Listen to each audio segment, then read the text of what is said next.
साथियों, चैप्टर 148 से हमने भावों के कारकत्वों पर एक श्रृंखला शुरू की थी। उसी श्रृंखला में आज हम बात करेंगे पंचम भाव के कारकत्वों और उनको अप्लाई कैसे करें और कारकत्वों को किस तरह से समझें। मुख्य रूप से पंचम भाव को आत्मा के स्तर पर और बुद्धि के कारक के तौर पर जाना गया है। पंचम भाव एक्टिव होने से जातक अपनी बुद्धि का उपयोग करने में सक्षम रहता है। अब यहाँ पर एक बात का ध्यान रखिए कि इस बुद्धि का सद्बुद्धि या दुर्बुद्धि से कोई संबंध नहीं है। यह सिर्फ इतना ही इंडिकेट करता है कि जातक अपनी बुद्धि का उपयोग करेगा, अब वो उसके संस्कारों वश जैसी भी हो और पंचमेश की कुंडली में क्या स्थिति है उस पर ज्यादा निर्भर करेगा कि जातक अपनी बुद्धि को सदुपयोग में लेगा या दुरुपयोग में लेगा। इसी बुद्धि को लेकर जातक एक सेवाभावी और सामाजिक कार्यकर्ता नेता भी बन सकता है या एक माफिया भी बन सकता है, पर बुद्धि का उपयोग तो दोनों ही जगह होता है। अब आप देखते हैं कि जिनकी सद्बुद्धि है उनसे ज्यादा उपयोग दुर्बुद्धि वाले लोग करते हैं, सारे सामाजिक ताने बाने को तोड़ डालते हैं। और इसे साधारण भाषा में आप यूं समझिए कि पंचम भाव के साथ जो अन्य घटक यानी अन्य भाव जो संयोग में आते हैं उसी के अनुसार बुद्धि का कार्य हो जाता है। जैसे दूध में आप शक्कर और चावल डालकर उबाल लें तो वह खीर बन जाएगी, और उसी दूध में यदि आप खटाई डाल दें तो दही बन जाएगा या पनीर बन जाएगा। और दोनों ही वस्तुओं की गुणवत्ता अलग अलग है, बने दूध से ही हैं लेकिन उनकी गुणवत्ता अलग अलग होगी। तो पंचम भाव के साथ में अन्य भावों के सहयोग से उसके परिणाम में परिवर्तन आएगा, लेकिन पंचम भाव के एक्टिव होने से जातक बुद्धि का उपयोग तो करेगा ही। कुल मिलाकर इतनी सी बात है, स्वाभिमान, आत्मविश्वास, स्मरण शक्ति, जुआ, सट्टा, लॉटरी, अचानक धन लाभ, मंत्र जाप, व्रत उपवास, अन्नदान, शेयर मार्केट, पुत्र संतान जैसे अनेकों कारकत्व इस भाव में समाये हैं। वैसे आमतौर पर आप देखेंगे तो काल पुरुष की कुंडली में पंचम भाव का स्वामी सूर्य होता है और अपनी उच्च से पंचम होने के कारण यहाँ पंचम भाव अति प्रबल हो जाता है। और इसी वजह से चूंकि पंचम भाव का स्वामी सूर्य प्रकाश है, इसी वजह से इसको अति शुभ भाव की संज्ञा दी गई है। त्रिकोण भाव भी है और अति शुभ भाव भी है। पर साथियों, एक बात का ध्यान रखिए, व्यावहारिक रूप से शुभ अशुभ कुछ नहीं होता। यह तो हमारी जरूरतों पर निर्भर करता है कि हमारे लिए क्या शुभ है और क्या अशुभ है। आइए अब इस बात को समझने की कोशिश करते हैं। यदि यह बात समझ में आ गई तो भविष्य फल में एक सटीकता आ जाएगी और एक सुस्पष्ट फल कथन का तरीका आपको मालूम पड़ जाएगा। अब देखिए, पंचम भाव का एक कारकत्व है नौकरी छूटना, नौकरी का त्याग। तो देखिए, जब भी पंचम भाव एक्टिव होगा तब प्राइवेट नौकरी करने वाले की नौकरी छूटने का समय हो जाता है। अब अच्छी भली नौकरी जिससे कि उसका जीवन यापन बहुत अच्छी तरीके से चल रहा है वह छूट गई तो जातक मुश्किलों में, परेशानियों में पड़ जाएगा। उसे बच्चों की फीस भी देनी है, मकान, कार, गाड़ी की किस्तें भी चुकानी है। और यही पंचम भाव एक्टिव होने से प्राइवेट नौकरी वाले की नौकरी छूट गई तो परेशानियों में घिरना तो उसके लिए जरूरी हो ही गया। यानी यह पंचम भाव उसके किसी काम का नहीं है। अब यह उसके लिए शुभ है या अशुभ है, आप स्वयं तय कीजिए। इसीलिए मैंने कहा कि शुभ और अशुभ किसी भी भाव के लिए हमारी जरूरतों पर निर्भर करता है और इसीलिए कारकत्वों को अप्लाई करने में हमको विशेष ध्यान देना चाहिए। अभी तक के हमारे सभी वीडियोज आपने देखे हैं तो कौन सा भाव एक्टिव होगा, कौन सा डीएक्टिव होगा और कौन सा ग्रह किस भाव को एक्टिव या डीएक्टिवेट करेगा, इसकी समझ तो आपको अच्छी तरह आ ही गई होगी। और उन एक्टिवेट या डीएक्टिवेट भावों के हिसाब से ही कारकत्वों को अप्लाई करके फलों को जान लेना है। बस सारा काम यही है। और कारकत्वों के एप्लीकेशन में यदि हम तर्क का उपयोग करेंगे तो यह हमारे लिए बहुत आसान हो जाएगा। मूल रूप से देखा जाए तो पंचम भाव भविष्य का सूचक है, और यह बात तो आपने देखी पढ़ी सुनी ही होगी कि लग्न वर्तमान है, नवम भूतकाल है और पंचम भविष्य, यानी वर्तमान परिवर्तित होकर जब व्यतीत हो जाएगा तब भविष्य आएगा। और इसी वजह से पंचम भाव का एक कारकत्व है परिवर्तन। तो इसे यूं समझिए कि जब भी पंचम भाव एक्टिव होगा तब परिवर्तन होगा, और यही कारण है कि पंचम भाव इसीलिए पद त्याग का भी है। हमने चैप्टर 147 में श्री अरविंद केजरीवाल की कुंडली के ऊपर चर्चा की थी, उसमें हमने पद त्याग की बात की थी। और इसी चैप्टर में हमारे एक प्रिय साथी श्री सोहन वेद पाठी जी का कमेंट आया था कि उन्हें आज मालूम पड़ा कि यह भाव पद त्याग से भी संबंध रखता है। तो वेद पाठी जी, यहाँ पर आप ध्यान दीजिए कि पंचम परिवर्तन का है, ट्रांसफर का है, और जब ट्रांसफर होगा तब क्या होगा। तो देखिए, जब भी ट्रांसफर होता है तब ट्रांसफर होने वाला अधिकारी अपने सक्सेसर को पदभार सौंपता है, उसके बाद ही वो वहां से रिलीव होता है। तो अब आपको समझ में आ गया होगा कि पद त्याग कैसे होता है। वर्तमान पद पर रहते हुए वह नई जगह भी ज्वाइन नहीं कर सकता, तो उसको पद त्याग तो करना ही पड़ेगा, यानी जो वर्तमान का पद है वह दूसरे अधिकारी को, उसके सक्सेसर को सौंपकर ही वह वहां से जाता है, और इसी वजह से पंचम भाव पद त्याग का भी होता है। तो अब आपको समझ में आ गया होगा कि परिवर्तन और पद त्याग ये दोनों ही पंचम भाव के फल हैं, और उम्मीद करता हूँ कि आप सबको इस बिंदु की अच्छी तरह से समझ आ गई होगी। जैसा कि हमने अभी थोड़ी देर पहले बात की थी कि पंचम भाव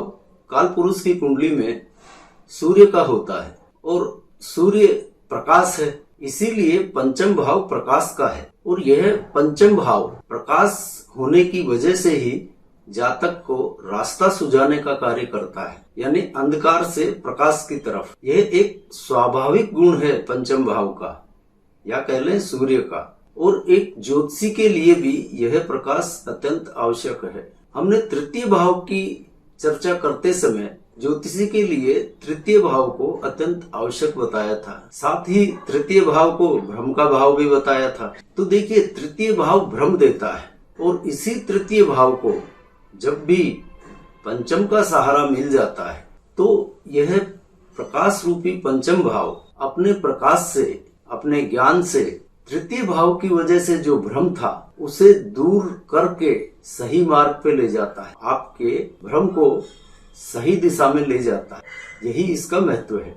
और इसीलिए हम कहते हैं कि ज्योतिषी के लिए तृतीय भाव के साथ साथ पंचम भाव का होना अति आवश्यक है, क्योंकि तृतीय के साथ पंचम का संयोग है, ऐसा ज्योतिषी कभी भी भ्रम नहीं परोसेगा। और मोटे तौर पर आप ये देख लीजिए कि किसी भी दशा में यदि पंचम भाव एक्टिव है तो उस दशा काल में जातक में ज्यादा छल बल, बेईमानी, स्वार्थ ऐसी भावनाएं नहीं होती हैं, क्योंकि चाहते ना चाहते हुए भी यहाँ पर पंचम सूर्य रूपी प्रकाश उसके साथ में है, तो वो इस तरह के काम नहीं कर पाता है।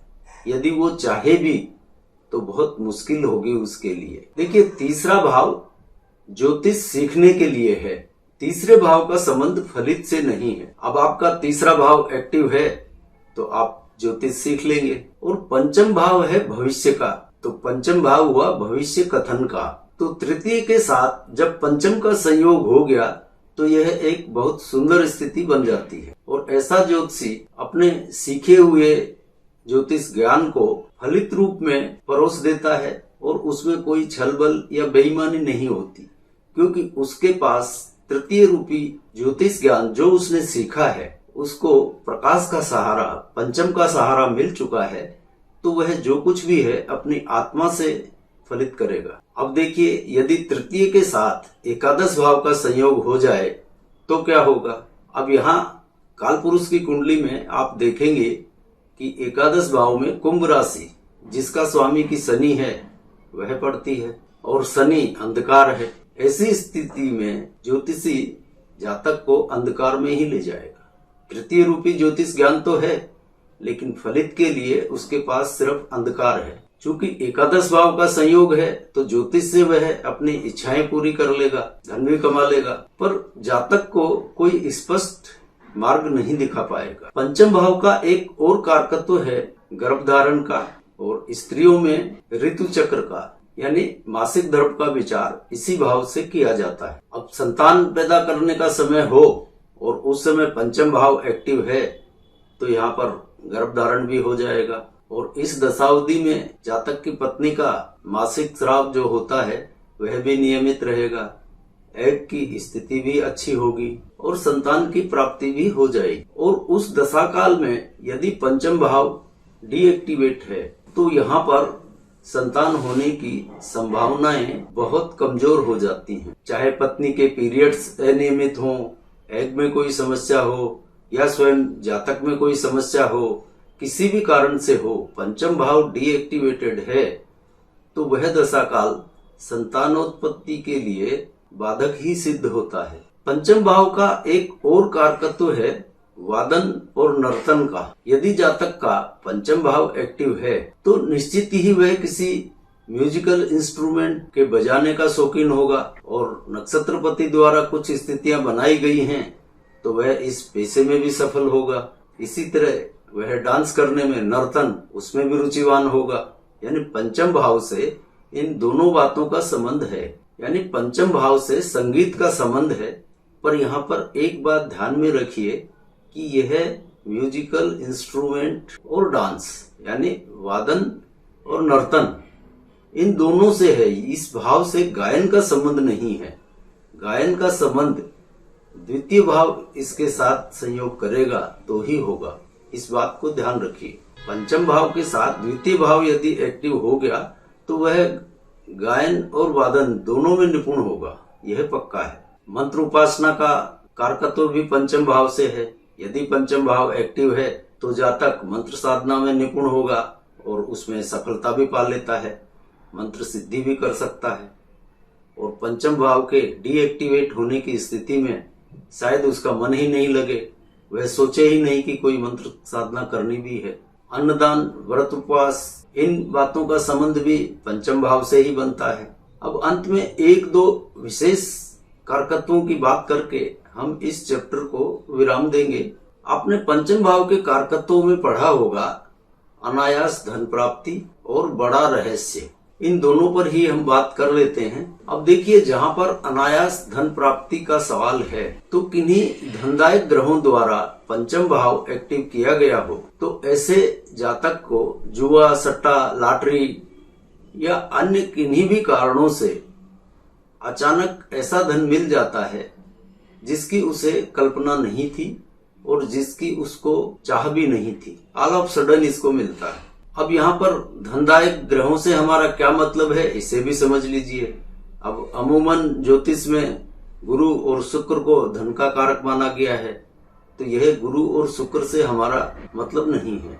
या ज्यादा से ज्यादा आप द्वितीयेश या सप्तमेश की दशा को भी पकड़ते होंगे, लेकिन जो बात हम आपको बता रहे हैं उसका संबंध इन ग्रहों से नहीं है। यह अलग बात है कि ये ग्रह भी उस कंडीशन को पूरा करते हों तो इनकी दशा में भी हो सकता है। यहाँ पर आपको सिर्फ यह देखना है कि यदि दशानाथ द्वितीय, पंचम और सप्तम एक्टिवेट कर दे तो यह अचानक धन लाभ की स्थितियां बना देगा। यहाँ पर किसी भी गुरु, शुक्र, द्वितीय, सप्तमेश को नहीं देखना है, सिर्फ दशा काल में यह देखना है कि द्वितीय, पंचम और सप्तम यह तीन भाव, इनका कोई कॉम्बिनेशन बनता है तो अनायास धन प्राप्ति की संभावनाएं बन जाएंगी। अब जहां तक बड़ा रहस्य वाले कारकत्व की बात है तो यहाँ पर कंफ्यूजन होता है कि ये बड़ा रहस्य का क्या मतलब। तो यहाँ कंफ्यूज होने की जरूरत नहीं है, यह पंचम भाव का एक विशेष फल है और इसका कुल मतलब इतना ही होता है कि किसी रहस्य को छुपाए रखने की क्षमता। इसे और थोड़ा सा आसानी से समझ लेते हैं। अब देखिए, जिस जातक का पंचम भाव कमजोर है, डीएक्टिवेटेड है, तो उसके पेट में कोई बात पचती नहीं है। ऐसे जातक को जब भी कोई अच्छी या बुरी खबर मिली तो उसके पेट में मरोड़ उठने लगते हैं। जब तक वह उस बात को किसी दूसरे के सामने उगल ना दे उसकी यह पीड़ा शांत नहीं होती, मतलब कि वह बात को पेट में पचा पाने में सक्षम नहीं रहता है। इसके विपरीत जिसका पंचम भाव एक्टिवेट है, ऐसे जातक को आप चाहे जैसा रहस्य बता दें, वो उसे अपने पेट में छुपाए रखने की पूरी क्षमता रखता है। पंचम भाव एक्टिव वाला जातक कभी भी इधर की बात उधर नहीं करेगा, उसमें बातों को पेट में पचाए रखने की क्षमता रहती है। यही है बड़ा रहस्य से मतलब कारकत्वों में जो लिखा है। अब आप जानते हैं ज्योतिषी के पास पुरुष, महिलाएं, बच्चे सभी तरह के लोग आते हैं और सबकी अपनी अपनी कुछ ऐसी समस्याएं भी होती हैं जिन पर वो किसी और से बात नहीं कर पाए। वहां इज्जत का भी डर रहता है, अन्य भी डर रहते हैं, लेकिन ज्योतिषी को आकर वह सब कुछ बता देते हैं, क्योंकि उनको यहाँ पर मार्गदर्शन चाहिए। तो बात कुछ भी वो छिपाते नहीं हैं, बता देते हैं, चाहे महिला हो चाहे पुरुष हो। अब ऐसे में ज्योतिषी महाराज का मान लीजिए पंचम डीएक्टिवेटेड है और उसको किसी महिला ने अपनी ऐसी गुप्त बात बता दी, तो उसका क्या हल होगा यह आप समझ सकते हैं। और इस वजह से भी एक आत्मवान अच्छे ज्योतिषी का पंचम भाव एक्टिवेट होना बहुत लाजमी है। इसके अभाव में बहुत मुश्किल किसी के लिए भी वह खड़ी कर सकता है। और यदि उसका पंचम एक्टिव है तो उसकी साख भी बनेगी, लोगों को सही सलाह भी देगा, लोग निर्भय होकर उसके साथ अपनी अच्छी बुरी बातें शेयर करके मार्गदर्शन लेने भी आएंगे। आशा है आपको यह चैप्टर पसंद आया होगा। पसंद आया हो तो लाइक, शेयर, सब्सक्राइब कर लें और आज के चैप्टर को यहीं विराम देते हैं और अगली बार आपसे मिलते हैं इससे आगे की बात के लिए। तब तक के लिए जय जय सिया राम।